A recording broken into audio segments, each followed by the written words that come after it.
Hello, hello. I'm Brian Hillsman with the Cosmic Clash here with Frederico of Frederico7. And thank you for joining us tonight. Thank you very much. Thank you. Glad to Thank have you. you. For having Thank me, you.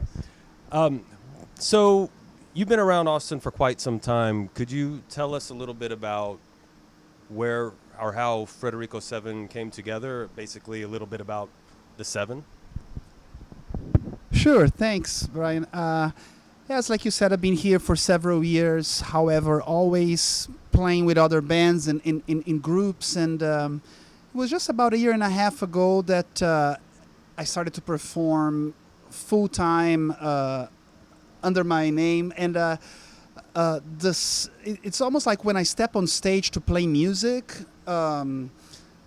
It's the best version of myself in a way, like playing music. Science has looked at musician brains when they're playing, and it sees that all of our brain lights up when you're playing music. It's like it's requesting all of my intelligences, I guess. So like that's kind of why when I step on stage to play music, like the name Frederico7 is like all of my potential kind of coming together to play the sounds, you know. So and another way to see too has been just after many years of playing with these different bands, finally it wasn't planned, it's just life, but getting those experiences and putting them now in this project. So amalgamation of everything that I learned in these years in Austin into this outfit. So, how long have you been in Austin and what brought you to Austin? Yeah, I've been in Austin for about 20 years, so half of my life here in Austin. The other half of my life, I was born and raised in Brazil.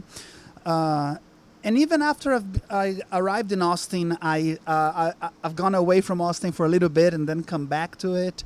But it really has been music that has kept me here. I had a few friends that were coming to here about 20 years ago, and they're musicians. For example, Alex Marrero, he is the singer for Brownout. He's one of the guys that I arrived here in Austin with. Pablo Larios was a bass player as well. So we were living in Mexico City, and we came as kids because we heard that there was a cool scene developing here in the heart of Texas, and that was in the late 90s, early 2000s, and that's how I arrived. I had two friends that were coming here, and once I got here, the fact that it's a small town but with a lot of musicians and a lot of music teachers, that has kept me here for sure. Are there particular venues you enjoy in Austin that you frequent or that when you're not playing that maybe you like to frequent and check out? Yeah, that's if you've been to Austin, you know that that's an interesting question because that's part of the reason we are known as the live music capital of the world. The vast quantity of places for folks to play, and as the city has grown, I'm finding all of these new places right now. So I kind of see them in different categories. It's hard for me to say what my favorite, but for example, there's some new venues like here. We are sitting right now in the Hardluck Lounge, which is a cool place in the east side of town.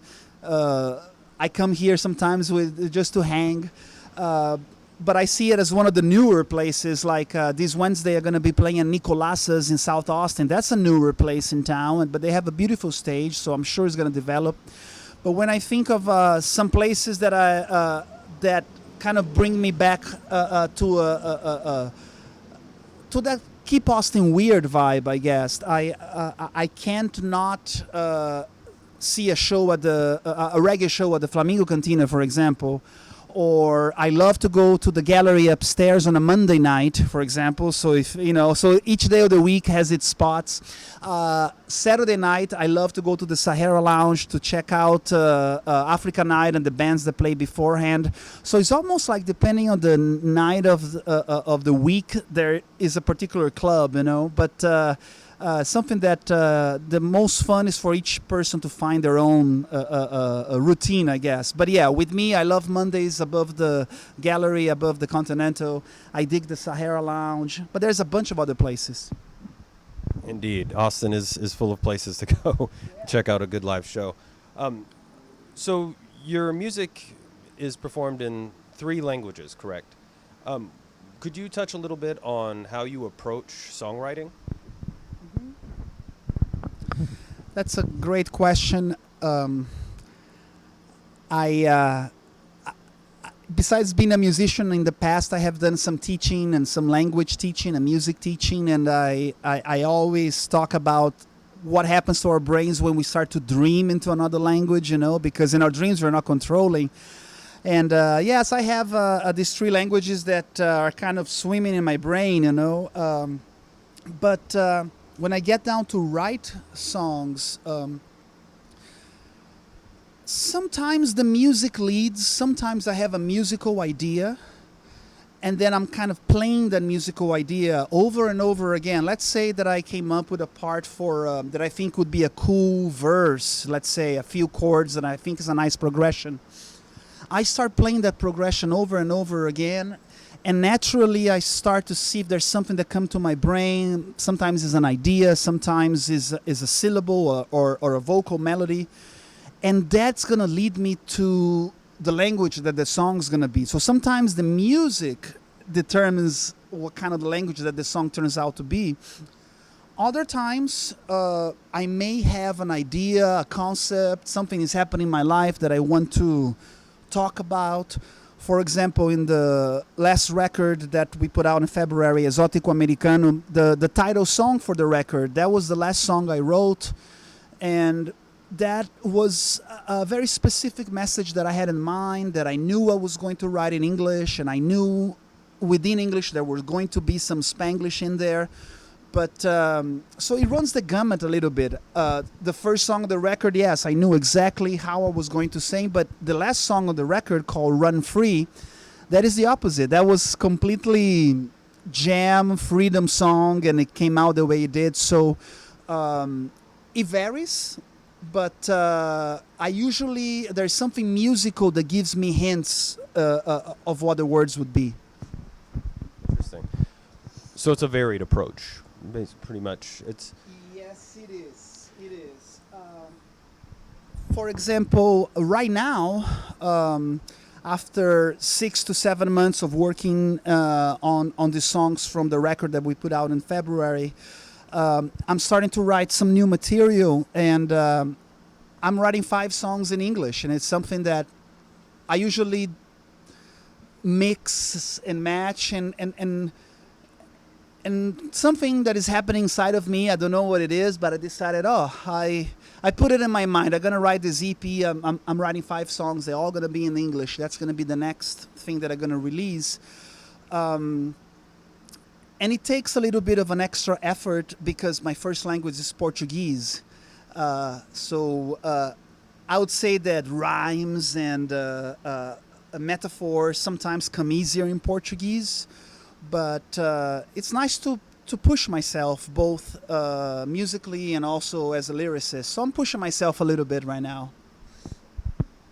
So, arriving in Austin in the late 90s, early 2000s, you've seen the city change significantly.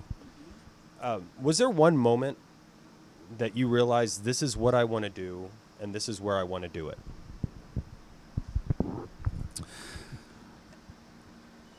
I don't know if there was a moment. I do remember that was even earlier, before arriving in Texas, but I do remember at age 14 sitting in my backyard in Brazil, my back against the grass at 3 in the morning or something, and I was just thinking, man, I know what I'm gonna be when I grow up. I'm gonna be a poet. That's what I'm good at. Now, how the heck am I going to make a living as a poet, you know? So that was that. So at age 14, I got that awareness. And then later on, my teenage years, many friends were playing music. I was not playing music, but I was surrounded by musicians. And once I came to Austin, in this musical hotbed that is this town, music became more accessible to me.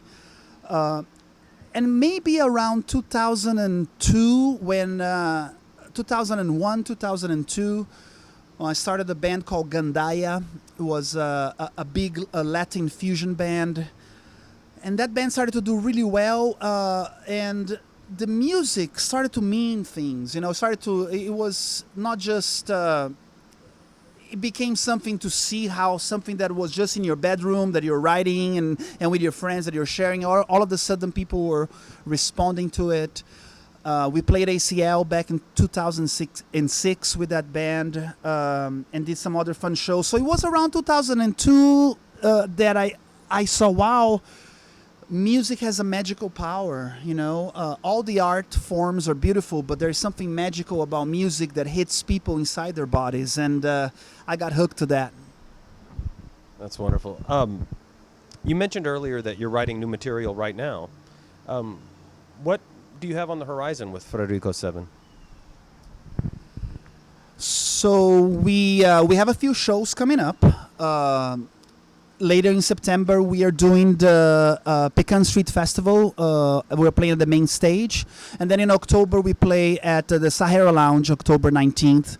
So those are some nice shows we're looking forward to. In 2020, we're hoping to go on a little tour. It would be nice to play these songs from the record out of Austin. So working on that. And like I mentioned a little bit earlier, I'm also writing 5 new songs right now. So get ready to hear them hopefully later this year or early next year. But we're gonna have a lot of new material ready for you guys. Well, I know I'm looking forward to it. And Frederico7, Thank you so much. Thank you for taking the time to speak with us. Again, I'm Brian Hillsman with the Cosmic Clash. Pulsantes, amor eterno, todos os instantes, amando nos purificar, nos atreveremos a engendrar o ciclo das galáxias, fontes de amor ancestrais, alimentando seres astrais com nossas memórias imortais. Pequena terra, bela avenida, poeira de estrelas, blocos de vida, fecha o elipse em dança profunda, êxtase alquímico.